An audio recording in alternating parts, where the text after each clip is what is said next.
안녕하세요. 나크월드입니다. 디즈니랜드, 세상에서 가장 행복한 곳이라 불리는 곳이죠. 꿈과 환상의 나라.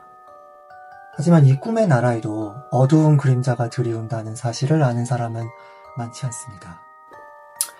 어떤 사람이 일본으로 여행을 떠났습니다. 오랜만에 즐기는 여행이라 그는 마음껏 맛있는 것도 먹고 일본의 거리를 누비며 행복한 시간을 보내고 있었죠. 그리고 마침내 여행의 하이라이트, 디즈니랜드에 도착을 합니다. 놀이기구를 타고 퍼레이드도 보며 그는 세상에서 가장 행복한 시간을 보내고 있었는데요. 그날 밤 그는 우연히 현지 가이드와 같은 방을 쓰게 되었습니다. 그 외국인들이 쓰는 게스트하우스 같은 곳에서 하룻밤을 보낸 모양입니다. 생각보다 대화가 잘 통했고 두 사람은 순식간에 친해지게 되었죠. 그날 밤 가이드는 주인공에게 여러 이야기를 들려주게 됩니다. 가이드가 말했습니다. 디즈니랜드에서 사람들이 너무 많이 자살을 해요. 주인공은 깜짝 놀랐죠. 설마요? 여기서요?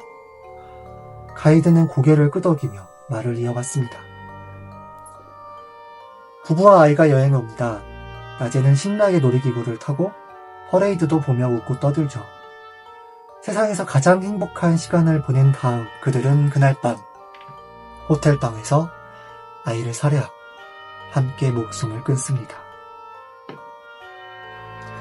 그리고 그런 사건이 한두 번이 아니었어요. 호텔 측은 손님들을 유심히 살펴봤죠. 그러던 어느 날 직원들은 이상한 공통점을 발견합니다. 듣고 있던 그 사람이 물었죠. 아니, 어차피 디즈니에 온 사람들은 모두 즐겁게 놀려고 하고 있을 텐데 어떻게 구분할 수가 있다는 거죠? 가이드의 대답은 의외로 간단했습니다. 그들은 카메라를 들고 있지 않았거든요. 우리가 보통 놀이공원에 간다고 하면 가서 사진 한 장쯤은 반드시 추억으로 남기죠. 근데 그 당시 사건이 일어난 1980년대는 스마트폰이 보급되기 전이었기 때문에 디즈니랜드에 놀러가는 사람들, 특히 가족과 연인은 카메라가 필수품이었습니다. 가서 사진을 찍고 추억을 남겨야 하니까요. 하지만 그곳에서 자살을 결심한 사람들은 사진을 찍을 필요가 없었죠. 왜냐면 그것이 그들에게 마지막 여행이 될 테니까요. 이 이야기는 단순한 괴담으로 치부될 수도 있습니다만 실제로 이 유사한 사건이 일본 신문기사에 보도가 되었습니다. 1989년 12월 2일 기후현에서 한 가족이 디즈니랜드에서 여행을 즐기고 있었죠. 놀이기구를 타고 퍼레이드를 보고 마음껏 웃으면서 시간을 보냈습니다.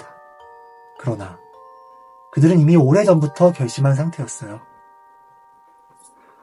그날 밤 그들은 치바현, 그러니까 도쿄 디즈니 리조트가 있는 그 도시에서 한 호텔에서 숨진 채 발견이 되었죠.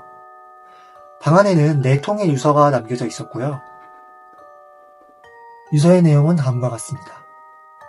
아버지는 아내의 병이 호전되지 않아 불안감이 커졌다고 썼고, 어머니는 오래 살 수 없을 것 같아 가족과 논의 끝에 죽음을 선택했다고 적었습니다.